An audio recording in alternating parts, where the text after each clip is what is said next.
আজকে নতুন একটি রেসিপি নিয়ে আসছি। হ্যালো গাইস, আসসালামু আলাইকুম। আশা করি আপনারা অনেক অনেক ভালো আছেন গাইস। আজকে একটি নতুন রেসিপি করি দেখাবো। এখানে আমি 2টি আলু, তারপর এখানে 4-5টি কাঁকরোল আমাদের নিজেদের গাছের একদম কচি কচি সিদ্ধ করে নিয়েছি। সিদ্ধ করে এখন চামিচের সাহায্যে ওই যে বীজগুলো আছে সে বীজগুলো আমি বের করে নিব। বের করে আলু আর ওই বিচিগুলো আমি ফেলে দিব না, এগুলো আমি ফাটার মধ্যে বেটে নিব। আপনাদের ব্লেন্ডার মেশিন থাকলে ব্লেন্ডারে খুব সহজে করে নিতে পারবেন। আমি এগুলো ফাটার মধ্যে বেটে নিছি আলু আর ওই বীজগুলা। এখানে কিছু মশলা আমি বেটে নিছি, পেঁয়াজ রসুন।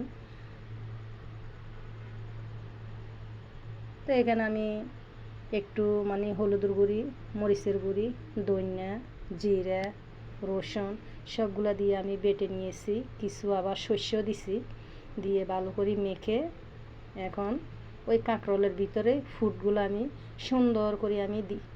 দেখেন সুন্দর করে আমি দিয়ে দিছি। সো এখানে আমি একে একে সবগুলা এই ফুডগুলো আমি দিয়ে সুন্দর করে এখন আমি তেলের মধ্যে দিয়ে দিব। তেলের মধ্যে দিয়ে এই ফিট ওই ফিট সুন্দর করে লাল লাল করে ভেজে নিব।